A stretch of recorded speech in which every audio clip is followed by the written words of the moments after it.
यहाँ का स्काई एक गहरे ब्रूज की तरह दिख रहा है, जो उस रेन से भारी है, जो गिरने से भी टेरिफाइड है। हम एक गुमनाम यूरोपियन टाउन स्क्वायर में हैं, जिसे शायद पूरी दुनिया फॉरगेट कर चुकी है। सच कहूं तो यहाँ का एटमॉस्फेयर बिल्कुल इमैकुलेट और रहस्यमयी है। अगर आपको डिप्रेशन पसंद है, तो इस स्टोन कोल्ड साइलेंस के बीच हमारा प्रोटेगोनिस्ट ली हो जाए खड़ा है। वो बस होराइजन की ओर स्टेयर कर रहा है, शायद अपनी लाइफ चॉइसेस के बारे में कॉन्टेम्पलेट कर रहा है। और सच तो ये है कि उसके डिसीजंस बहुत ही स्पाइसी और खतरनाक रहे हैं।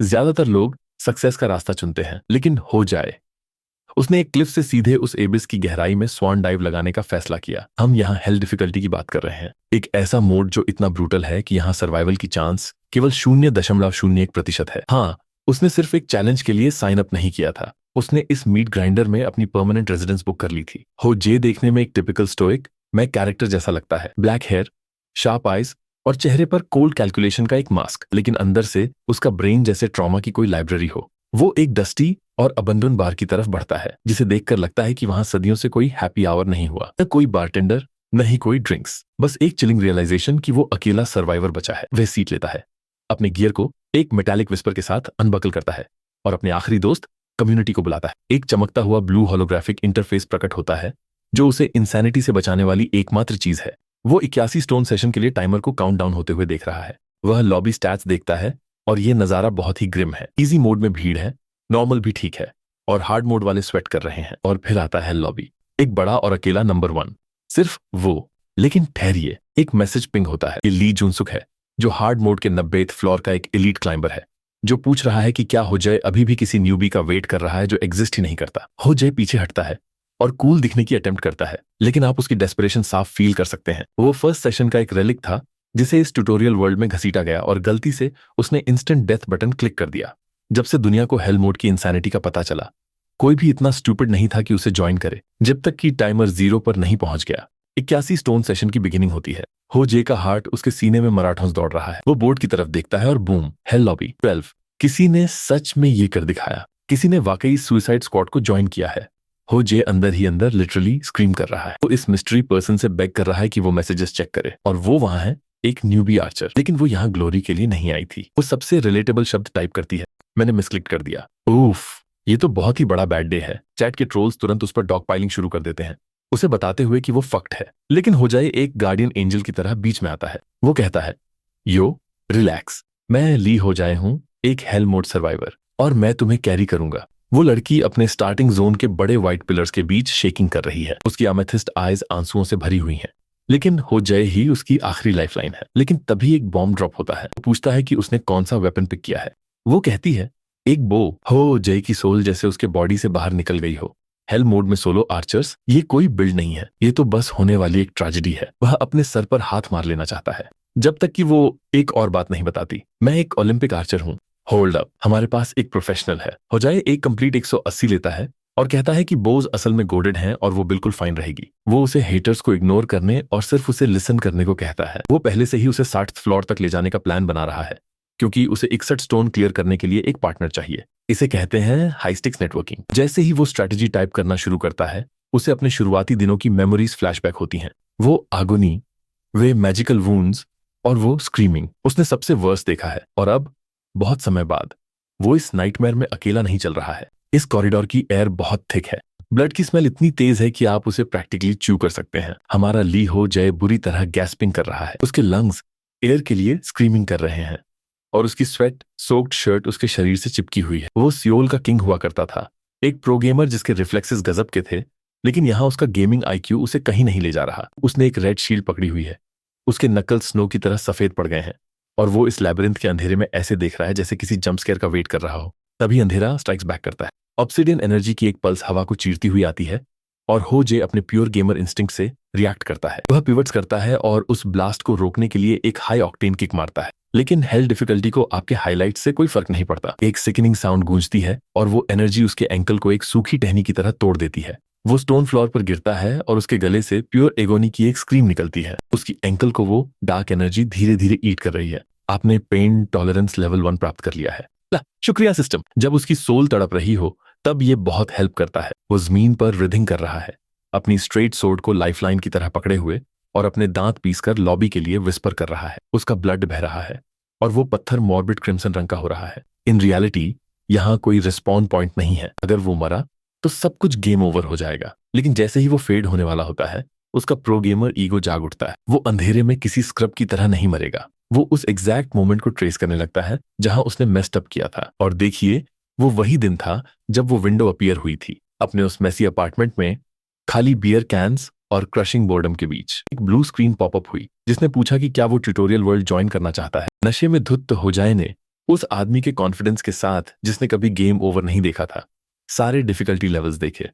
इजी, नॉर्मल, हार्ड और फिर हेल। उसका ईगो चिल्लाया, उसकी फिंगर क्लिक हुई और उसने एक स्मर्क के साथ अपने डेथ वारंट पर साइन कर दिए। अचानक वो अपनी पहली यादों में लौट आता है, एक विशाल लॉबी के ठंडे व्हाइट फ्लोर पर जागते हुए। उसे किम मिन ह्यूक मिलता है, एक सूट पहना हुआ आदमी जिसके पास शायद कोई प्लान था, और कैंग सुंग ह्यूक जो ऐसा लग रहा था जैसे बस अभी दीवार में पंच मार देगा। वे सब बहुत ज्यादा कंफ्यूज्ड थे, लेकिन मिन ह्यूक पॉइंट आउट करता है कि उनकी बॉडीज ऑटोमेटिकली रिजेनरेट हो रही हैं। हो जय को रियलाइज होता है कि उसका हैंगओवर उतर गया है, लेकिन ड्रेड अप शुरू हो रहा है। वो लॉबी फ्लिकर होकर वानिश हो जाती है और हो जे को एक विशाल शांत आर्मरी में छोड़ देती है।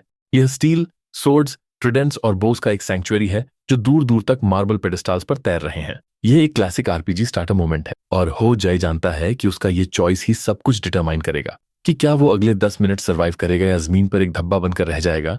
अब डर गायब हो गया और उसकी जगह उस लेजेंडरी कोल्ड ब्लडेड फोकस ने ले ली। वह एक लंबी एलिगेंट स्पीयर को स्टेयर करता है।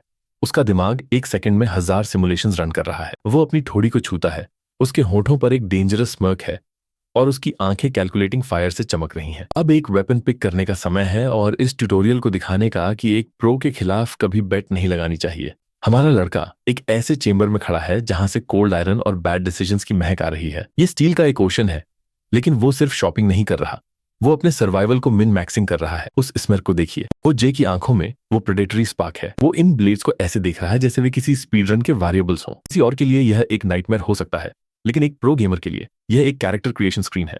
वो एक ह्यूमन प्रोसेसर की तरह प्ले स्टाइल्स कैलकुलेट कर रहा है।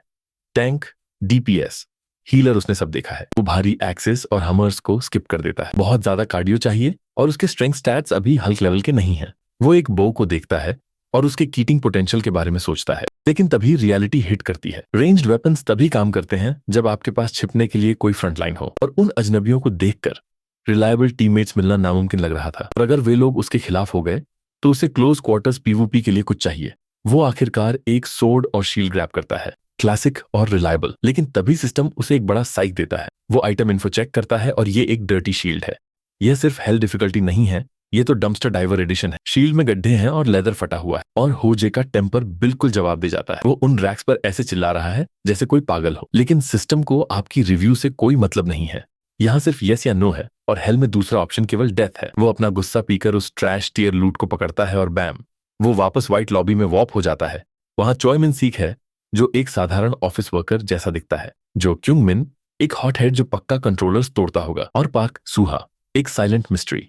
मिन सिक ट्यूटोरियल को ऐसे शुरू करता है जैसे कोई कॉर्पोरेट सेमिनार हो जाए अपनी सोर्ड को लाइट में डिसॉल्व होते देख सोचता है कि ये वाकई कूल है, लेकिन फिर वे कम्युनिटी टैब में स्टेटस विंडो ओपन करते हैं। हो जाए के चेहरे का रंग उड़ जाता है। इजी डिफिकल्टी में हजारों प्लेयर्स हैं, नॉर्मल वहां सैकड़ों हैं, लेकिन हेल डिफिकल्टी सिर्फ 4। पूरी दुनिया में सिर्फ 4 लोग इतने क्रेजी थे। कमरे में डिस्पेयर इतना गहरा था कि आप उसे महसूस कर सकते थे। इनशिक वाइब्स को हाई रखने की कोशिश करता है। वहां एक टाइमर चल रहा है, असली नाइटमेयर शुरू होने में 70 आवर्स बाकी हैं। हो जे को रियलाइज होता है कि अगर उन्हें सर्वाइव करना है तो उन्हें एक दूसरे को जानना होगा। वो खुद को एक फॉर्मर प्रो गेमर के तौर पर इंट्रोड्यूस करता है, पर अचानक क्यूंगमिन का एटीट्यूड बदल जाता है और वो उसे अपना आइडल मानने लगता है। वो टॉक्सिक गेमर एनर्जी गायब हो जाती है जब वे आरटीएस गेम्स पर बात करना शुरू करते हैं। फिर आती है सुहा। वो तब तक शांत थी जब तक उसने एनिमे का जिक्र नहीं किया, और फिर वो इतनी जोर से चिल्लाई कि लॉबी की दीवारें हिल गईं। वो अपने फेवरेट्स पर 100 पेज थीसिस लिखने को तैयार है। उसके हसल को रिस्पेक्ट तो करना पड़ेगा। हो जाए एक टैक्टिकल लीडर की तरह सबको अपने वेपन्स रिवील करने को कहता है। उसकी आ गया मोमेंट ऑफ ट्रूथ, सच्चाई का सामना। मिनशिक एक चमकता हुआ ट्रिडेंट समन करता है। नाइस। क्योमिन एक विशाल बैटल एक्स मैनिफेस्ट करता है। ये बहुत ही मेटल है। हो जाए मन ही मन प्रे कर रहा है कि काश कोई हीलर या रेंजर मिल जाए। वो अपना वेपन ड्रॉ करती है और वो एक रेजर शार्प कटाना है। हो जाए की सोल फिर से उसे छोड़ गई। एक सोर्ड शील्ड, एक ट्रिडेंट, एक बैटल एक्स और एक कटाना। 4 मेलेफाइटर्स। कोई हीलर्स नहीं, कोई रेंज सपोर्ट नहीं, ये कोई बैलेंस्ड पार्टी नहीं, बल्कि एक सुसाइड स्क्वाड है। हमारा लड़का इस वॉइड में चिल्ला रहा है क्योंकि हेल डिफिकल्टी अब और भी हेलिश हो गई है। वे कोई रेड टीम नहीं है, वे बस 4 लोग हैं जो एक नूके फाइट में नाइव्स लेकर आए हैं। इस टीम कंपोजिशन को तो देखिए, किसी भी एमोबिया प्लेयर के लिए ये एक लिटरल नाइटमेयर है। हमारे पास एक सोर्ड, ट्रिडेंट, विशाल एक्स और कटाना है, बस 0 हीलर्स, 0 मेगिस, 0 रेंज सपोर्ट। यह एक फुल एडी लॉबी है जहां हर कोई प्रोटोगोनिस्ट बनना चाहता है। बजाय उन्हें ऐसे देख रहा है जैसे पूछ रहा हो, क्या तुम लोग सीरियस हो? उसके चेहरे से स्वेट की एक ठंडी बूंद गिरती है, क्योंकि वो जानता है कि हेल्थ डिफिकल्टी में ये सिर्फ एक बैड टीम नहीं, बल्कि एक डेथ सेंटेंस है। उसे रियलाइज होता है कि उसके चारों तरफ टोटल नूब्स हैं। मिनशिक यहाँ एक कॉर्पोरेट मैनेजर जैसा लग रहा है, जिसने गलती से किसी डंजन का रास्ता ले लिया हो और उस ट्रिडेंट को पावर पॉइंट क्लिकर की तरह पकड़ा हो। क्यूंगमिन वो टिपिकल हॉटहेड है जो अपनी एक्स पर टिका हुआ है, और फिर सूहा है जिसने एक बहुत लंबी कटाना पकड़ी हुई है। ऐसा लग रहा है जैसे उसने वो सेफिरोथ की क्लोजेट से चुराई हो। जब मिनशिक पूछता है कि ट्यूटोरियल क्या होता है, तो होजे की सोल सच में उसे छोड़ जाती है। नाइटमेयर शुरू होने में 3 दिन बचे हैं और ये लोग ऐसे एक्ट कर रहे हैं जैसे बस का वेट कर रहे हों। होजे अपनी टैक्टिकल जीनियस का इस्तेमाल कर इस स्क्वाड को कैरी करने का फैसला करता है। वो एक प्रो टीम के कोच की तरह सबको रोल्स हैंड आउट करना शुरू करता है। वो क्यूमिन को गैसलाइट्स करता है कि मैं डीपीएस होने का मतलब है कि वो वीआईपी है, और देखिए उस बच्चे का चेहरा कैसे लाइट अप होता है। वो टॉक्सिक से तुरंत यश कैप्टन पर आ गया। मिनशिक को उसकी ट्रिडेंट की वजह से लॉन्ग रेंज सपोर्ट का टैग मिलता है, लेकिन फिर मामला स्पाइसी हो जाता है। सुहा पीछे रहने की बात से खुश नहीं है। वो होजाए को जेंडर इक्वालिटी और एनिमे लॉजिक पर लेक्चर देती है। होजाए टेरिफाइड है, सोच रहा है कि क्या ये सच में प्रोटोगोनिस्ट बनने की कोशिश करेगी।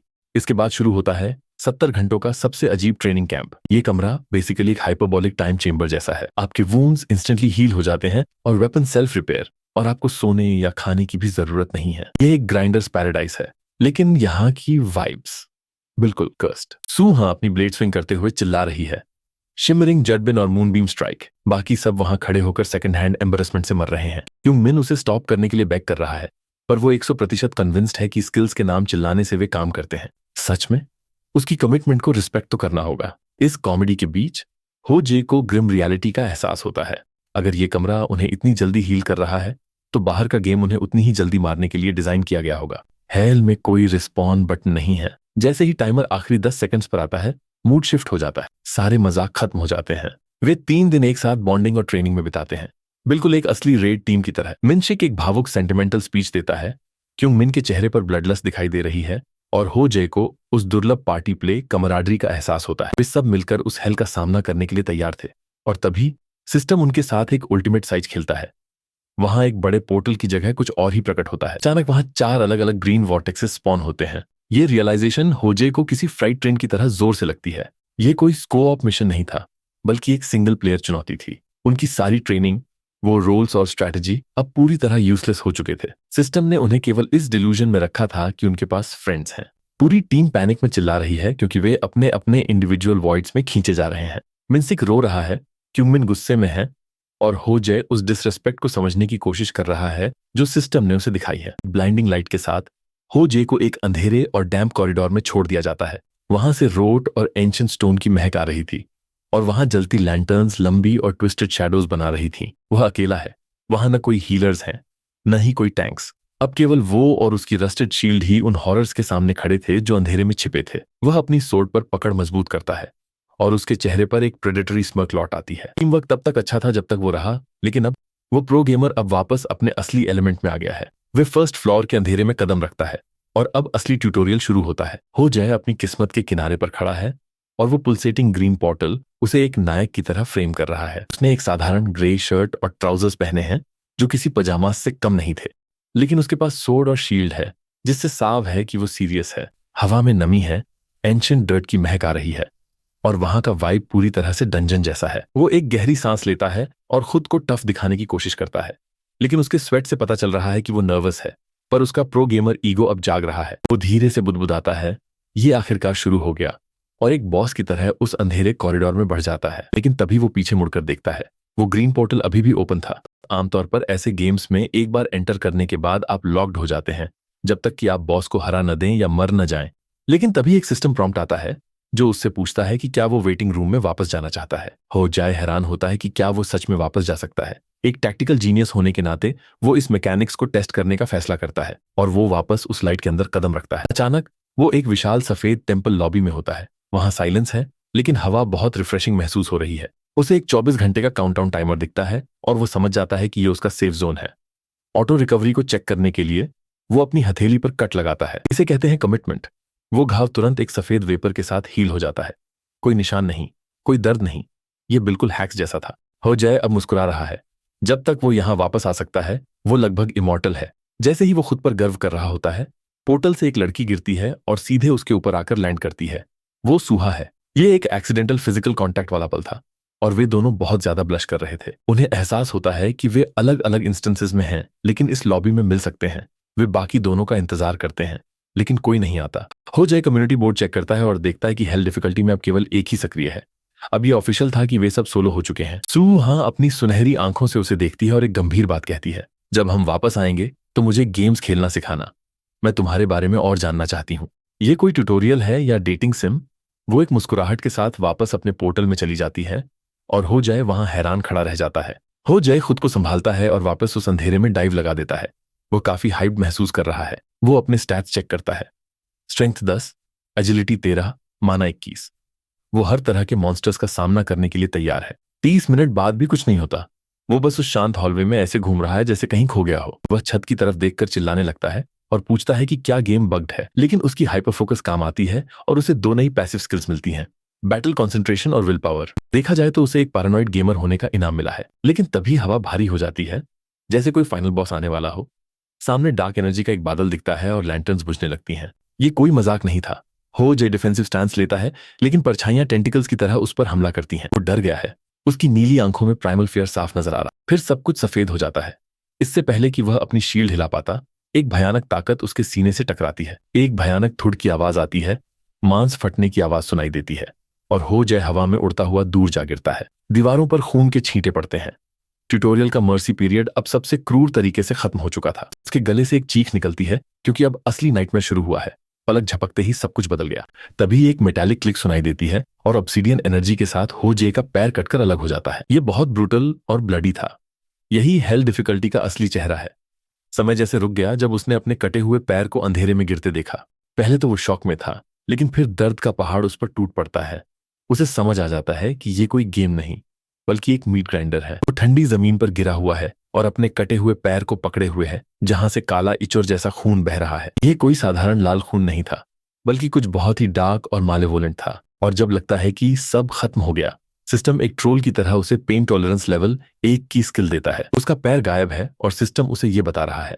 उसकी विजन ब्लर हो रही है और हॉलवे की लाइटें किसी हॉरर मूवी की तरह झपक रही हैं। लेकिन उसके गेमर इंस्टिंक्ट्स जाग जाते हैं। बचने का केवल एक ही रास्ता है, वेटिंग रूम। वही पवित्र जगह उसकी आखिरी उम्मीद है। लेकिन ट्यूटोरियल कोई रहम नहीं दिखा रहा। ऊपर से एक विशाल ब्लेड मौत के पेंडुलम की तरह नीचे आती है। हो जय वहां फंसा हुआ है, उसका खून बह रहा है। तभी एक एरो उसके कान के पास से निकलती है और जमीन को शैटर कर देती है। वहां तीरों की बारिश हो रही है। एक एनिमलिस्टिक रॉर के साथ वो अपनी शील्ड ऊपर करता है। क्लैंग! उस टक्कर से उसका पूरा शरीर हिल जाता है, लेकिन शील्ड टिकी रहती है। उसकी आंखों में एक अननेचुरल ब्लू लाइट चमकती है। वो रेंगना शुरू करता है, अपने मैंगल बॉडी को उन तीरों और ट्रैप्स के बीच से घसीटता हुआ। हर एक इंच एक मील जैसा महसूस हो रहा है। सिस्टम लगातार नोटिफिकेशन स्पैम कर रहा है। Pain tolerance level 2, haemorrhage tolerance level 1। जिंदा रहने के लिए उसे लेवल अप किया जा रहा है। वो खून थूक रहा है और उसके मन में एक ही सवाल है, क्या वो ऐसे ही मर जाएगा? अचानक एक शॉकवेव उसे पत्थर से कुचल देती है। उसकी आंखें पलट जाती हैं और मुंह से खून का फव्वारा निकलता है। उसे व्हाइट वॉइड दिखने लगता है। हार मानना आसान था। वो खुद को खत्म होने दे सकता था, लेकिन तभी उसे अपनी स्क्वाड के चेहरे याद आते हैं। उसे मिनशिक की मुस्कुराहट और सुहा की सुनहरी आंखें याद आती हैं। अगर उसने रीसेट किया तो क्या वो उन्हें कभी दोबारा देख पाएगा? अब उसने मुश्किल रास्ता चुना। वो अपने कंधे में धंसे हुए एरो को किसी सैवेज की तरह बाहर खींच लेता है। अब वो रेंग नहीं रहा, बल्कि लंगे कर रहा है। अपने एक पैर और नफरत के दम पर वो उस ग्रीन पोर्टल की तरफ बढ़ता है। तीर उसे छूकर निकल रहे हैं, ब्लेड्स की हवा उसके बालों को हिला रही है, पर वो नहीं रुकता। वो एक डिफाइंस के साथ लाइट में कूद जाता है। मैम! वो वेटिंग रूम के फर्श पर गिरता है। वहां शांति है। एक लाल रोशनी उसे घेर लेती है और उसकी हड्डियों को वापस जोड़ना शुरू करती है। वो बच गया है। वो वहां लेटा हुआ सांसें भर रहा है और अपना पैर वापस उगते हुए देख रहा है। लेकिन ये रिलीफ ज्यादा देर नहीं टिकी। उसे दूसरों की याद आती है। अगर वो मुश्किल से बचा है तो उनका क्या हुआ होगा? वो डरते हुए कम्युनिटी बोर्ड को पुकारता है। स्क्रीन लोड होती है।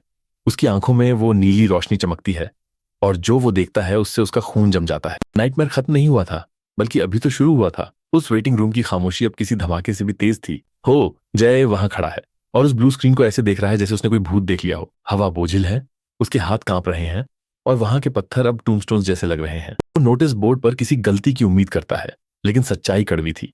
हेल डिफिकल्टी में बचने वालों की संख्या केवल एक थी, केवल एक। वो अकेला बचा था। उसके घुटने जवाब दे जाते हैं और वो अपनी सोर्ड को पकड़कर फर्श पर गिर जाता है। वो बुदबुदाता है, ऐसा नहीं हो सकता। लेकिन सिस्टम को उसके फीलिंग से कोई मतलब नहीं। सुआ, मिनसिक और क्योंगमिन सब चले गए। उसे इतना बड़ा ट्रॉमा लगता है कि वो वहीं फर्श पर वॉमिट कर देता है। उसकी रूह कांप रही है। वो कल्पना कर रहा है कि कैसे सुआ को उन अंधेरों ने खींच लिया होगा। वो पत्थर पर अपनी मुट्ठियां मारता है जब तक कि वो शांत नहीं हो जाता। लेकिन उसकी आंखों को देखो, वो नीला आग अभी बुझी नहीं है। वो धीरे से कहता है स्टेटस। वहां स्किल्स की एक लंबी लिस्ट आ जाती है। Pain tolerance, fainting tolerance, haemorrhage tolerance. ये कोई हीरो पावर्स नहीं, बल्कि उसके जख्म हैं जो अब उसकी आर्मर बन चुके हैं। वो मौत के इतना करीब था कि सिस्टम ने उसे उसके दर्द के लिए इनाम दिया। फिर उसे अगला डेडलाइन मिलता है। अगले मैंडेटोरी एंट्री के लिए 19 घंटे बचे हैं। वो अपने चेहरे से खून साफ करता है, खड़ा होता है और एक फैसला लेता है। अगर वो अकेला बचा है तो वो उन मौतों को बेकार नहीं जाने देगा। वो वापस उस पोर्टल के अंदर जाता है, लेकिन इस बार वो केवल सर्वाइव नहीं कर रहा, बल्कि एनालाइज कर रहा है। क्लिक, ट्रैप ट्रिगर होता है। हो जय नीचे झुकता है। उसे पैटर्न याद है। पहला तीर उसके ऊपर से निकल जाता है और वो मुस्कुराता है। कोई डेथ ट्रैप नहीं, बल्कि लेवल अप करने की जगह है। लेकिन तभी उस पर दोबारा हमला होता है। एक तीर उसकी शील्ड पर लगता है और दूसरा उसके शरीर में धंस जाता है। वो फिर से घायल हो रहा है। उसकी शील्ड टूटकर बिखर जाती है। एक तीर उसके पेट में लगता है और दूसरा सीधा माथे पर। वो लड़खड़ा रहा है और खून बह रहा है। वो पोर्टल की तरफ रेंग रहा है और उसकी आंखों के सामने अंधेरा छा रहा है। लगता है कि ये गेम ओवर है। तभी उसके शरीर से एक ब्लाइंडिंग गोल्डन लाइट निकलती है। Level up. पलक झपकते ही उसके जख्म गायब हो जाते हैं। खून वापस उसकी नसों में दौड़ता है। उसकी शील्ड फिर से ठीक हो जाती है। हो जय उठकर बैठता है। वो पूरी तरह से एनर्जी से भरा हुआ है। वो इस एक्सप्लॉइट को समझ जाता है। वो वेटिंग रूम में जाकर या खुद को मौत के करीब ले जाकर लेवल अप होकर हील हो सकता है। वो अब हंस रहा है, एक डरावनी हंसी। वो अब यहां फंसा नहीं है, बल्कि ये ट्रैप्स अब एक ऐसे गेमर के साथ फंसे हैं जिसने इन्फिनिट एक्सपी ग्लिच ढूंढ लिया है। वो अपनी सोर्ड को शील्ड पर मारता है। उसकी आंखों में एक भयानक रिजॉल्व है। वो इस हेल डिफिकल्टी को अपना पर्सनल ट्रेनिंग आर्क बनाने वाला है। वो वापस अंधेरे में कदम रखता है, टूटने और जीतने के लिए तैयार। वहां की हवा में कॉपर और स्वेट की महक है। हो जय दीवार के सहारे टिका हुआ है। उसके कपड़े चिथड़े हो चुके हैं, लेकिन उसकी आंखों को देखो। वहां फियर का कोई नामो निशान नहीं था। बस एक वाइल्ड और जैगेड ग्रिन थी जो चीख चीख कर कह रही थी कि वो अब भी अलाइव है। और तभी सिस्टम अपने रिसीट्स ड्रॉप करता है, जैसे उसके संघर्ष का हिसाब दे रहा हो। Pain tolerance LV.4। सच कहूं तो यह आयरोनी किसी पीक कॉमेडी से कम नहीं थी। जैसे ही एड्रेनलिन का असर खत्म हुआ, रियलिटी उसे किसी फ्रेट ट्रेन की तरह लगी। उसकी बैक में 3 एरोज धसे हुए थे, जो किसी ह्यूमन डार्टबोर्ड की तरह थरथरा रहे थे। वो अपनी पूरी ताकत से स्क्रीमिंग कर रहा था, दर्द से बेहाल होकर। कैसा टॉलरेंस? ये तो नरक जैसी आगोनी थी। ये दर्द किसी देव बिल्ड ग्लिच की तरह असहनीय और अजीब था। लेकिन जैसे ही उसकी शाउटिंग बंद हुई, कुछ टेरिफाइंग होने लगा। उस पेन ने उसे तोड़ा नहीं, बल्कि और भी मजबूत बना दिया। ये दर्द उसे और भी शार्पन कर रहा था। वो अपने ब्लड स्लिक्ड हाथों से अपनी सोर्ड पकड़ता है और खुद को खड़ा होने पर फोर्स करता है। उसने गेमिंग हिस्ट्री का सबसे कर्स्ड ग्राइंड ढूंढ लिया था, अपनी स्टैट्स बढ़ाने के लिए खुद को रैक करवाना। वो अब कोई साधारण प्लेयर नहीं रहा। वो एक मासोचिस्टिक स्ट्रेटेजिस्ट बन चुका था। वो सिर्फ खतरों के बीच वापस नहीं गया, बल्कि उसने मौत की ओर स्प्रिंट लगा दी। पत्थरों पर उसके बूट्स की आवाज गूंज रही थी और वो उस पल्सिंग पर्पल लाइट की ओर तेजी से चार्ज कर रहा था। हवा को चीरती हुई आवाजें, विश विश। 2 एरोज सीधा उसके वाइटल्स पर निशाना लगाते हैं, लेकिन वो पूरी तरह लॉक्ड इन था। वो एक लो स्लाइड मारता है और उसके शील्ड से निकलती स्पार्क्स किसी आतिशबाजी जैसी लग रही थी। उसने हवा में ही अगले एरो को मार गिराया, उसे टुकड़ों में शैटर करते हुए। सिस्टम अब अपनी रफ्तार पकड़ रहा था। स्प्रिंट LVD, एक और हाइटेंड सेंसिस LVD 3 एक्टिव होते ही पूरी दुनिया स्लो मोशन में चली गई। उसने ट्रैप मैकेनिज्म्स के चलने से पहले ही उन्हें ऑब्जर्व कर लिया था। वह एक विशाल कैवर्न में घुसता है, बिना वहां की खूबसूरती पर ध्यान दिए। बड़े बड़े क्रॉसबोज उसकी तरफ मुड़ते हैं, लेकिन वो पहले से ही एयरबॉर्न हो चुका था। वह उन बोल्ट्स के तूफान के बीच रोल करता है, एक मैनियाक की तरह हंसते हुए। अगले ही पल वो दहाड़ता है और एरोस को ऐसे हटाता है जैसे वे कोई मामूली मक्खियां हों। उसे लगने वाली हर चोट उसके पावर बैंक में एक डिपॉजिट की तरह थी। कोने में वो टैक्टिकल ब्रीदर लेता है और अपने स्टेटस विंडो को देखते हुए कुछ जर्की खाता है। 28 दिन बीत चुके थे। कितनी ही बार वो मौत के करीब से गुजरा, और फिर उसे दिखता है कि गॉड ऑफ एडवेंचर अब उसका फैन बॉय बन चुका है। लेकिन यहाँ ऑटोग्राफ्स देने का वक्त नहीं था। उसके पास इस फ्लोर को क्लियर करने के लिए 30 दिन की डेडलाइन थी, वरना नतीजा मौत से भी बदतर होता। वो एक पोशन पीता है जो किसी लिक्विड सिल्वर की तरह उसके जख्मों को भरने लगती है। सामने बस एक वॉइड था। नाइट विजन और ब्राइटर साइट, यहाँ सब यूजलेस थे। वहां का अंधेरा किसी फिजिकल वेट जैसा था। लेकिन हो जे अपनी पकड़ मजबूत करता है और अंधेरे में चार्ज कर देता है। क्लिक। उसे एक ट्रिपवायर महसूस होता है। तभी उस अंधेरे में चारों तरफ से स्टील का एक स्टॉर्म खड़ा हो गया। वो उन प्रोजेक्टाइल्स के बीच से निकलने की कोशिश करता है, लेकिन उनका वॉल्यूम बहुत ज्यादा था। एक एरो उसके शील्ड पर लगता है और दूसरा उसकी रिब्स को चीर देता है। तभी एक बोल्ट सीधा उसके पैर में लगता है। वो एक ह्यूमन पिंकुशन बन चुका था, लेकिन तभी उसके चेहरे पर फिर से वो अनहोली स्माइल आती है। पेन टॉलरेंस लेवल 8 पर पहुंच गया और वो चीख पड़ता है। ये कुछ भी नहीं है। वो आगे बढ़ता है, अपने शरीर में धंसे एरोस की परवाह किए बिना, जैसे वो खुद गॉड ऑफ वॉर हो। उसे एग्जिट लाइट दिखती है और वो अपनी सारी जान अपने पैरों में झोंक देता है। एक आखिरी स्पीयर साइज्ड बोल्ट उसकी बैक के पार हो जाता है। ठीक जब वो उस पार लीप लगाता है, एक ब्लाइंडिंग व्हाइट लाइट सब कुछ निगल लेती है। जब रोशनी कम हुई तो गोलियों और तीरों की आवाज की जगह एक गहरी एंशिएंट साइलेंस ने ले ली थी। संजय ठंडे फर्श पर गिरा हुआ था और उसका ब्लड पत्थरों पर फैल रहा था। वो लड़खड़ाते हुए उठता है और देखता है कि वो एक नए कमरे में है, जहां मैसिव पिलर्स और एक सायन लाइट वाला पूल था। वो उस गॉन्टलेट से बच निकला था, लेकिन जैसे ही उसके खून की एक बूंद उस पानी में गिरती है, साफ महसूस किया जा सकता था कि असली नाइटमेयर तो अब शुरू होने वाला है। वो उस सायन सूप में तैर रहा था, जैसे किसी एनिमे प्रोटैगोनिस्ट की बुरी तरह धुलाई हुई हो। लेकिन उसकी स्किन देखो, सिस्टम ने जैसे उसके हर एक इंजुरी पर अंडो बटन दबा दिया हो। अब कोई जख्म नहीं थे, बस स्मूथ स्किन और बेहतरीन गेंस थे। वो एक हीलिंग वेल में खड़ा था और बैकग्राउंड में एक सेव पॉइंट जिंगल सुनाई दे रही थी। उसके कपड़े अब भी फटे हुए और ब्लड से सने थे, जो उस गॉन्टलेट की याद दिला रहे थे, लेकिन उसके मसल्स अब ताजा थे और अगली लड़ाई के लिए तैयार थे। वो उस इलाके को स्कैन करता है और कम्युनिटी से मिली जानकारी को आपस में जोड़ता है। अगर हेल डिफिकल्टी आसान रास्तों जैसी ही है, तो उसके दिमाग में पूरा वॉक थ्रू तैयार था। उसने ऊपर देखा और वहां 2 विशाल क्रिम्सन डबल डोर्स थे। अब वक्त आ गया था। The boss room. सिस्टम उससे पूछता है कि क्या वो तैयार है, और हो जे पलटकर जवाब देता है। इतने एरोज खाने के बाद वो पीछे हटने वाला नहीं था। डोर्स खुलते हैं और वो ब्लाइंडिंग लाइट उसे निगल लेती है। क्लैंग, दरवाजे बंद हो गए। कोई एग्जिट नहीं, कोई एक्सिट नहीं, और नजारा बिल्कुल हेल जैसा था। फर्श गायब था, उसकी जगह खौलता हुआ मोल्टन लावा था और रास्ता बस कुछ तैरते हुए जैगेड रॉक्स थे। ये सिर्फ एक बॉस फाइट नहीं थी, बल्कि एक हाई स्टेक्स मौत का खेल था। और दूसरी तरफ खड़ा था द एग्जीक्यूशनर, एक विशाल मैकेनिकल ऑटोबलिस्ता, जिसे देखकर लगता था कि इसे किसी नाराज देवता ने बनाया हो। ये चीज कभी चूकती नहीं और कभी थकती नहीं। ये मानो जीरो पिंग वाला कोई एम्बॉट टरेट था। ठूम।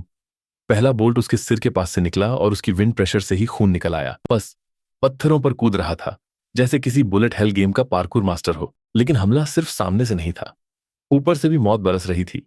एक बोल्ट उसकी पीठ पर लगा और उसकी रगड़ से उसकी शर्ट में आग लग गई। वो बुरी तरह जल रहा था और दर्द से स्क्रीमिंग कर रहा था। वो घुटनों के बल गिर गया।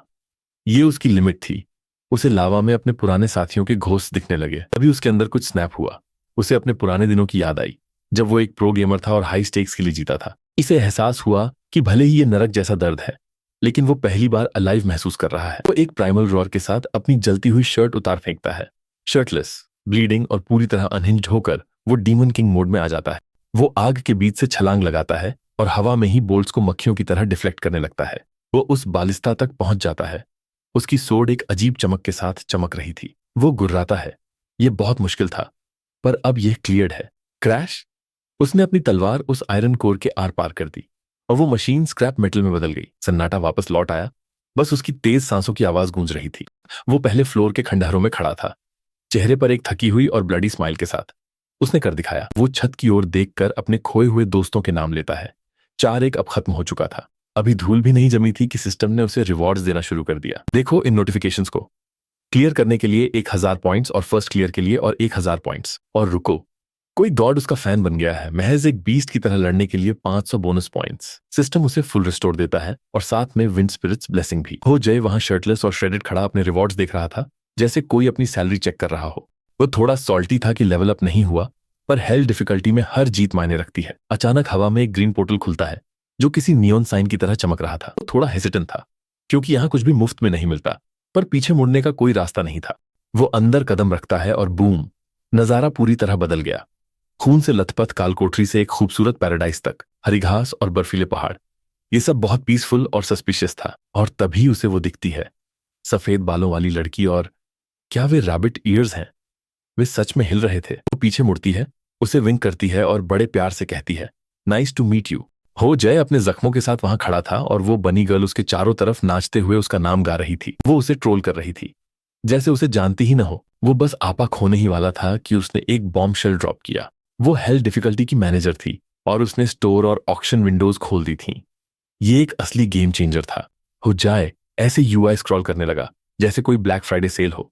आखिरकार उसे नए गियर मिलने वाले थे। किराकिरी उसके कंधे पर चढ़कर उसे रोस्ट कर रही थी जब तक उसने एक sleek black and white track suit नहीं चुन लिया। इसे कहते हैं प्रोटोगोनिस्ट ग्लो अप। अब वो कोई अधनंगा शिकारी नहीं बल्कि फुल ड्रिप में था। लेकिन तभी माहौल बदल गया। हो जय ने कड़े सवाल पूछे। अगर कोई फ्लोर फेल हो जाए तो वो भूख और तड़प के लूप में फंस जाता है। दूसरे फ्लोर की टिप के लिए किराकिरी ने पैनिक होकर उसे स्टेटस इफेक्ट पोशंस खरीदने को कहा। यह एक बड़ा इशारा था कि फ्लोर 2 एक टॉक्सिक वेस्टलैंड होने वाला है। फिर उसने वो सवाल पूछा जो सबको डरा दे, जो यहाँ मरते हैं उनका क्या होता है? वहां सन्नाटा छा गया। किराकिरी ने नाचना बंद कर दिया और अपने कान बंद कर लिए। उसके कांपते कंधों ने जवाब दे दिया था, यहाँ कोई एक्स्ट्रा लाइव्स नहीं है, एक बार गए तो गए। हो जय ने इस सच को स्वीकार किया और अपनी नई शील्ड पकड़ी। वो डरा नहीं था। जाते वक्त किराकिरी चिल्लाई, मरना मत, वो अगले पोर्टल की तरफ स्प्रिंट मारता है। पहला फ्लोर तो बस एक वार्म अप था। नए कमरे का सन्नाटा बहुत भारी था। वहां पुरानी दीवारें, विशाल पिलर्स और बहुत ऊंची छत थी। बीच में एक पल्सिंग ग्रीन पोर्टल था जो किसी रेडियो एक्टिव एमरोल्ड की तरह चमक रहा था। हो जय अपने नए ट्रैक सूट में वहां खड़ा था और उस वॉर्टेक्स को देखते हुए गहरी सांस लेता है। वो जानता था कि एक कदम और असली नाइटमेयर शुरू। पर तभी सिस्टम उसे एक कर्व बॉल फेंकता है। क्या वो अभी स्टेज में जाना चाहता है? अगर वो एक साथ 2 फ्लोर्स क्लियर कर दे तो लूट जबरदस्त होगा। ये एक अल्टीमेट स्पीड रन स्ट्रैटेजी थी। पर जैसे ही वो आगे बढ़ने वाला था, उसे अपने मरे हुए साथियों की याद आई। इस गेम में ये एहसास किसी ट्रक की तरह लगता है। अगर HP 0 हुआ तो सब खत्म। उसने समझदारी से काम लेने का सोचा, पर तभी उसे वहां एक बेड दिखा। एक शानदार बेड जो वहां बिल्कुल अजीब लग रहा था। वो खुशी से चिल्लाता है और उस बेड पर कूद पड़ता है। हफ्तों पत्थरों पर सोने के बाद ये असली MVP था। वो गहरी नींद में सो गया। वो अचानक उठता है और देखता है कि वो 12 घंटे सो चुका है। वो गिल्ट महसूस करता है और अपनी ट्रांसफॉर्मेशन के बारे में सोचने लगता है। पहले एक शट इन था, लेकिन अब वो अपने प्रो गेमर प्राइम में था। तभी उसे एहसास हुआ कि उसका बैटल कंसंट्रेशन इवॉल्व हो चुका है। ये कोई पैसिव स्किल नहीं थी, और सबसे अच्छी बात, इसमें माना भी खर्च नहीं होता था। उसने अपनी तलवार निकाली और टेस्ट ड्राइव शुरू की। उसकी रफ्तार इतनी थी कि वो विशाल पिलर्स बस धुंधले से दिखने लगे थे। वो अपनी ब्लेड को एक डिवाइन प्रिसिजन के साथ चला रहा है, जैसे वो किसी लेजेंडरी स्टोरी का कोई प्रोटोगोनिस्ट हो। लेकिन तभी रियलिटी एक झटके के साथ वापस आती है। वो कोलैप्स हो जाता है। उसकी ब्रीदिंग इतनी तेज है मानो उसने अभी अभी कोई भयानक मैराथन पूरी की हो। उसके ब्रेन में ऐसी आगोनी महसूस हो रही है जैसे उसे सैंड पेपर से रगड़ा गया हो। पता चलता है कि ये स्किल उसकी मेंटल स्ट्रेंथ को कंज्यूम करती है और उसके पास केवल 5 मिनट की विंडो है, इससे पहले कि वो एक वेजिटेबल बन जाए। यह एक डबल एज सोर्ड है, लेकिन वो इस रिस्क को स्वीकार करता है। अपने हेडेक से डिस्ट्रैक्ट होने के लिए वो ऑक्शन विंडो खोलता है ताकि देख सके कि बाकी प्लेयर्स क्या कर रहे हैं। वहां ज्यादातर रस्टी डैगर्स जैसा ट्रैश भरा पड़ा था। रुको, क्या ये एक कैट कॉलर है जिसमें बेल लगी है? क्या ये सीरियस है? किसी ने अपनी लाइफ को रिस्क में डाला और बदले में उसे एक पेट एक्सेसरी मिला। ये सिस्टम अब आधिकारिक तौर पर एक ट्रोल बन चुका है। वो फर्श पर पीछे की ओर गिर जाता है और देखते हुए पहली अटेम्प्ट के लिए टाइमर में अभी 72 आवर्स बाकी हैं। वो अगले 3 दिन अपनी रेजिस्टेंस स्टैट्स को ग्राइंड करने और कम्युनिटी बोर्ड्स को चेक करने में बिताने का प्लान बनाता है। वो हेल डिफिकल्टी नोटिस बोर्ड पर क्लिक करता है, ये सोचकर कि वहां सिर्फ उसका नाम होगा। लेकिन तभी उसकी हार्ट बीट रुक जाती है। उसकी प्यूपिल्स फैल जाती हैं। वो पूरी तरह शॉक में है। हेडर पर लिखा है हेल नोटिस बोर्ड 1 जून। 6 में से 1। वो अकेला नहीं था जो इतना क्रेजी था। हेल डिफिकल्टी चुनने वाले 5 और लोग इस एबिस में उसके साथ मौजूद हैं। उसका आइसोलेशन अब सबसे टेरिफाइंग तरीके से टूट चुका था। रुको, जरा ध्यान दो। स्क्रीन पर देखो, वे नंबर्स बुरी तरह ट्विच कर रहे हैं। हो जय इस एबिस में सदियों से अकेला सोलो लेवलिंग कर रहा था, लेकिन अचानक वो काउंटर हिलने लगता है। यह 2 जून, 4 जून होता है और फिर अचानक 6 जून। 5 पागल इंसानों या मासूम विक्टिम्स ने हेल मोड चुनकर अपने डेथ वारंट पर साइन कर दिए हैं। हो जय अपने black and white track suit में वहां खड़ा रह जाता है। उसका चेहरा शॉक से सफेद पड़ गया है और वो धीरे से कहता है, क्या लोगों की नंबर बढ़ गई? ये उसके लिए एक बहुत बड़ा रियलिटी चेक था। अब वो इस अंधेरे में अकेला ट्रैप नहीं है। वो कम्युनिटी चैट में जाता है और वहां का एटमॉस्फेयर किसी बी हाइव की तरह बजिंग है। बाकी सबके लिए हेल मोड सिर्फ एक अर्बन लेजेंड था, एक ऐसी कहानी जहां डेथ पक्की है। लेकिन अब ये रोस्टर पूरा भर चुका है। सिस्टम की वो ठंडी और रोबोटिक वॉइस गूंजती है जो कंफर्म करती है कि 5 नए प्लेयर्स इस मीट ग्राइंडर में आ चुके हैं। हो जाए उन विशाल स्टोन पिलर्स की ओर देखता है और उसे इस स्थिति की ग्रेविटी महसूस होती है। ये न्यूबीज शायद इस वक्त अपने अपने वेटिंग रूम्स में होंगे। वे पैनिक कर रहे होंगे, किसी ऐसे लॉग आउट बटन को ढूंढ रहे होंगे जो एग्जिस्ट ही नहीं करता। उसे इस फ्लोर की क्रुएल्टी का अंदाजा है और ये रियलाइजेशन उसे एक गहरी चोट की तरह लगती है। अगर वो कुछ नहीं करता तो इन लोगों का बचना इम्पॉसिबल। वो हेल नोटिस बोर्ड पर ऐसे झपटता है जैसे कोई प्रो गेमर अपनी कमजोर टीम को कैरी करने की कोशिश कर रहा हो। वो लाइट स्पीड पर टाइप कर रहा है और अंत में एक टिल्डे भी जोड़ता है। कृपया जवाब दें। वो एक फ्रेंडली सेनपाई बनने की कोशिश कर रहा है ताकि वे फ्रीक आउट न करें, लेकिन इन नूब्स ने क्या किया, उन्होंने उसे पूरी तरह घोस्ट कर दिया। काउंटर वापस एक जून पर गिर जाता है, एक स्पीड रनर की हार्ट रेट से भी तेज। उसके चेहरे पर शॉक साफ दिखाई दे रहा है, आंखें फटी की फटी रह गई हैं। वह चिल्लाता है, वे बेवकूफ, वे बस चले गए। ये वाकई में एक बहुत बुरा फर्स्ट इंप्रेशन था। वो एक लंबी साई लेता है, उसके कंधे डिसअपॉइंटमेंट से झुक जाते हैं। एरोगेंट हैं या फिर शायद टेरिफाइड, लेकिन जो भी हो, उनकी लाइफ एक्सपेक्टेंसी अब 0 हो चुकी है। वो बिगर मैन बनने का फैसला करता है और उनके लिए सर्वाइवल गाइड पोस्ट कर देता है। शील्ड और तलवार उठाओ, स्पीयर को इग्नोर करो और एरोज से बचो। वो उनके लिए ब्रेड क्रम्स छोड़ रहा है, इस उम्मीद में कि वे इसे पढ़ने के लिए सर्वाइव कर जाएं। बिताने के लिए वो खुद के पेट में स्टैब करके हार्डकोर ट्रेनिंग करने की कोशिश करता है। वो अपनी रेजिस्टेंस स्टैट्स बढ़ाना चाहता है, लेकिन वेटिंग रूम में फ्रेंडली फायर की अनुमति नहीं है। उसकी ब्लेड सफेद रोशनी के एक बैरियर से टकराती है और 0 डैमेज होता है। कोई गेंस नहीं, बस पसीना। वो फिर से चैट चेक करता है और हालत और भी वर्स है। नमसान वू जैसे प्लेयर्स बात कर रहे हैं कि कैसे स्पीयर्स ज्यादा ताकतवर हैं और शील्ड्स कमजोर। उन्हें वाकई लगता है कि ये कोई स्टैंडर्ड आरपीजी है। हो जय अब इस हैंड होल्डिंग से थक चुका है। वह उस चार्ट से मुंह मोड़ लेता है, अपनी सोर्ड पकड़ता है और दूसरे फ्लोर के उस ग्रीन पोर्टल की ओर देखता है। वो चिल्लाता है, चलो, और सीधे उस अननोन में डाइव लगा देता है। वो ट्रांजिशन पन्ने की तरह चमकती एमराल्ड लाइट थी और वो पहुंचता है वही पुराना कॉरिडोर, जैसे डेवलपर्स ने आलस में पुराने एसेट्स ही दोबारा रीयूज कर लिए हों। लेकिन इस नजारे को खुद को फूल मत करने दो। एक ट्रैप ट्रिगर होता है, क्लिक, और 4 एरोज हवा को चीरते हुए आते हैं। हो जय अपनी पलक तक नहीं झपकाता और उन्हें किसी गॉड की तरह पैरी करता है। बहुत ही प्रिडिक्टेबल है। वो अपनी ताकत महसूस करते हुए गरजता है, लेकिन तभी वहां का वाइब बदल जाता है। एक भारी मैकेनिकल ग्राइंडिंग की आवाज उसके बोन्स तक को कैंप कपा देती है। धड़ाक, अंधेरे से एक व्हाइट ब्लर इतनी तेज बाहर निकलती है कि उसके सामने एरोज भी स्लो मोशन में लगने लगते हैं। वो अपनी रेड शील्ड के पीछे खुद को ब्रेस करता है, लेकिन वो टूटकर वुडन श्रापनल में बदल जाती है। उस फोर्स की वजह से वो पीछे जा गिरता है। दर्द से उसके दांत भिंच जाते हैं और फिर उसके एंकल पर एक तेज स्टिंग महसूस होती है। वो एक घुटने के बल गिर जाता है और नीचे देखने पर उसे अपने पैर में धंसी हुई एक शिमरिंग नीडल दिखाई देती है, एक पॉइजन नीडल। दुनिया घूमने लगती है, उसका विजन लाल हो जाता है और उसे हेडेक और स्टोमक अच्छे का एक भयानक कॉम्बो महसूस होता है। वो उस ब्लू एंटीडोट के लिए हाथ मारता है जो उसे उस रैबिट गर्ल से मिला था, लेकिन फिर वो रुक जाता है। उसके चेहरे पर एक डार्क और इंसान स्मर्क आ जाती है। वो उस पॉइजन को देखता है और फिर उस बॉटल को। वो सोच रहा है, क्या मुझे इसे ट्राई करना चाहिए? ये पागल इंसान उस पॉइजन को अपनी रगों में जलने देना चाहता है ताकि वो एक रेजिस्टेंस स्किल को ग्राइंड कर सके। हो जय वाकई में बिल्ड डिफरेंट है और अब ये दूसरा फ्लोर और भी डेडली होने वाला है। इस कॉरिडोर की हवा बहुत थिक है, इतनी भारी जैसे आप इसे किसी नाइफ से काट सकें। वे ऑरेंज लैंप्स किसी हॉरर मूवी की तरह फ्लिकर कर रहे हैं और वो लो फ्रीक्वेंसी वो सीधे हो जय के मैरो तक में विब्राट कर रहा है। हो जय अपने गंदे ट्रैक सूट में वहां बैठा है, किसी प्रो गेमर की तरह नहीं बल्कि एक वुंडेड बीस्ट की तरह। उसके कैल्फ की तरफ देखो, वहां एक ऑब्सिडियन नीडल गहराई में धंसी हुई है और वो कोल्ड नमनेस, वो पॉइजन का असर है। लेकिन मदद के लिए चिल्लाने के बजाय हो जय असल में स्मिर्क कर रहा है। ये पागल सोच रहा है, क्या मुझे इसे ट्राई करना चाहिए? वो पहले फ्लोर के उस भयानक महीने को याद कर रहा है। वो सारा ब्लड और ब्रोकन बोन्स, क्योंकि उस ट्रॉमा ने उसे एक सुपर पावर दी थी। ये कोई सिस्टम स्किल नहीं है बल्कि शुद्ध इंट्यूशन है। ये महसूस करने की एबिलिटी कि वो डेथ के कितने करीब है। उसके दिमाग में वो रिवर स्टाइक्स के किनारे खड़ा है और देखो दूसरी तरफ उसकी ग्रैंडमा है।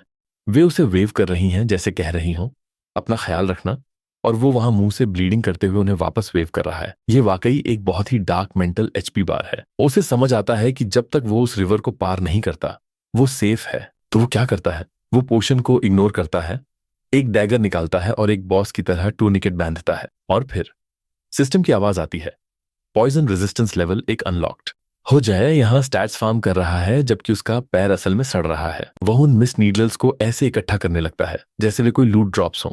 लेकिन अचानक पॉइजन का सेकंड फेज शुरू होता है और दुनिया फिर से घूमने लगती है। उसका हार्ट किसी बैस ड्रम की तरह धड़क रहा है, धक धक धक धक, और उसके दिमाग में उस रिवर का पानी उसके गले तक आ चुका है। अब नहीं तो कभी नहीं। वो उस ग्रीन पोर्टल की ओर झपटता है, अपनी सोर्ड को पीछे घसीटते हुए, और सुरक्षा की ओर डाइव लगा देता है। वो वेटिंग रूम में गिर जाता है, हवा के लिए तड़पते हुए, जबकि पैसिव हीलिंग अपना काम शुरू करती है। एक और नोटिफिकेशन आता है, अब उसके पास पैरालिसिस रेजिस्टेंस भी है। उसे एहसास होता है कि दूसरा फ्लोर सिर्फ डैमेज के बारे में नहीं बल्कि क्राउड कंट्रोल के बारे में है। लेकिन हो जाए अभी सेटिस्फाइड नहीं है। वो अपने हाथों को देखता है, उसकी आंखों में एक डार्क और मेनियकल ग्लिंट है। उसने पूरा कैलकुलेशन कर लिया है। हेल मोड में बचने के लिए उसे एक मॉन्स्टर बनना ही होगा। वो वापस उस मीट ग्राइंडर में जाता है जहां उस पर एरोज और ऑब्स की बारिश होने लगती है। उसकी शील्ड अब किसी पॉर्क्यूपाइन की तरह दिख रही है। वो चिल्ला रहा है, ये कितना अनरीजनेबल है, कितना घटिया गेम है। ये वही क्लासिक गेमर रेज है, लेकिन उसका समाधान और भी क्रेजियर है। वो रुकता है, एक पॉइजन नीडल निकालता है और अपनी पाल्म को घूरता है। बिना किसी हेजिटेशन के वो सीधे उसे अपने हाथ में स्टैब कर लेता है।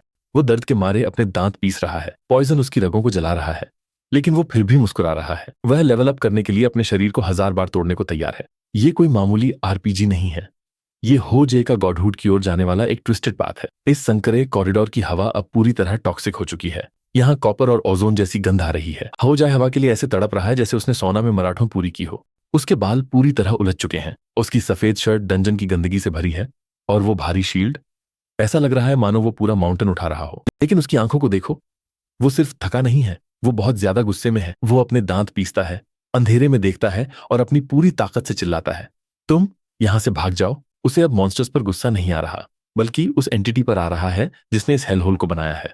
इसे कहते हैं असली मैं कैरेक्टर एनर्जी। अचानक धमाका, उसके ठीक बगल वाली दीवार में एक जोरदार एक्सप्लोजन होता है। धूल हटने से पहले ही प्योर लाइट की एक सियरिंग बीम उस अंधेरे को चीर देती है। इसी भयानक अटैक की तरह हो जे अपनी शील्ड को सामने लाता है, और वो इम्पैक्ट बहुत ही कैटेक्लिस्मिक था। उसका हाथ कांप रहा है, उसके बूट्स फिसल रहे हैं, और उसकी स्किन उस गर्मी से जल रही है। वो बस हार मानने ही वाला है, लेकिन उसका गेमर ब्रेन अब भी ओवरक्लॉकिंग कर रहा है। उसे समझ आता है कि अटैक पैटर्न तो वही है, लेकिन डेवलपर्स गंदा खेल रहे हैं। हवा में मौजूद पॉइजन अब और भी डेडली होता जा रहा है। उसकी चेतना खो रही है, और वो सोचता है अगर एक और हिट लगा तो सब खत्म हो जाएगा। तो वो क्या करता है, वो एक चमकती हुई ब्लू पोशन निकालता है और एक ही बार में उसे पी जाता है। पूरी तरह इंस्टेंट पावर अप। वो एक जगरनॉट में बदल जाता है और उस कॉरिडोर में बिजली की स्पीड से दौड़ता है। वो उस सेक्शन को पार कर लेता है, अपनी नाक से खून पोंछता है और एक एरोगेंट स्मग देता है। दूसरा फ्लोर, ये तो बहुत आसान है। लेकिन डंजन ने ये सुन लिया। अचानक सब बदल जाता है। हवा खुश्क हो गई, फिर गर्म, और फिर उबलने लगी। ये अब सिर्फ एक हॉलवे नहीं, बल्कि एक विशाल ओवन बन चुका है। हो जय को जिंदा पकाया जा रहा है, और सिस्टम बस शांति से कहता है हीट रेजिस्टेंस लेवल एक अनलॉक्ड।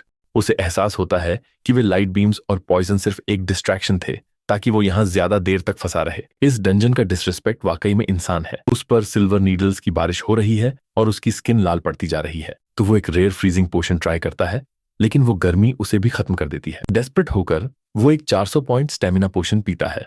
उसकी कीमत एक लेदर आर्मर के पूरे सेट से भी ज्यादा थी। सिस्टम उसे फिर से ट्रोल करता है, बर्न रेजिस्टेंस लेवल 2, जैसे कह रहा हो बधाई हो, तुम जल रहे हो। उसके कंधे पर कुछ हिट्स लगते हैं, उसके पैर जवाब दे जाते हैं और वो फर्श पर गिर जाता है। और उसकी आंखों के सामने अंधेरा छा रहा है, और वो सोचता है क्या यही महान हो जय का अंत है? रुको, सबसे बड़ा मिरेकल होता है, लेवल अप। आसमान से होली लाइट का एक पिलर उतरता है जो उसे पूरी तरह घेर लेता है। सारे वुंड्स ठीक हो गए, पॉइजन खत्म हो गया, और स्टेमिना वापस मैक्स हो गई। वो वापस खड़ा होता है और किसी पागल की तरह हंसने लगता है। मैं लेवल अप कर गया। वो एक मिलीसेकंड भी बर्बाद नहीं करता और बैटल कॉन्सेंट्रेशन एक्टिवेट करता है। सब कुछ एक ब्लू टैक्टिकल झूठ में बदल जाता है, और फिर वो विंड स्पिरिट्स ब्लेसिंग इस्तेमाल करता है। अब वो सिर्फ दौड़ नहीं रहा, वो स्टील और फ्रॉस्ट का एक हरिकेन बन चुका है जो उस इन्फर्नो को चीर रहा है। हीट वेव्स बिखर रही हैं, नीडल्स उसे छू भी नहीं पा रही हैं, और वो एग्जिट की तरफ किसी गॉड की तरह बढ़ रहा है। वो चिल्ला रहा है मैं ये सेकंड फ्लोर क्लियर कर सकता हूं, और सच में इस स्पीड पर उसे कोई नहीं रोक सकता। वह पूरी तरह असेंड कर रहा है। उस ग्रीन ऑरा को देखो, जैसे वो प्योर कॉम्बैट माना में नहा रहा हो जाए किसी स्टील स्प्रिंग की तरह खिंच गया है। उसकी आंखें किसी कुनाई से भी ज्यादा शार्प हैं।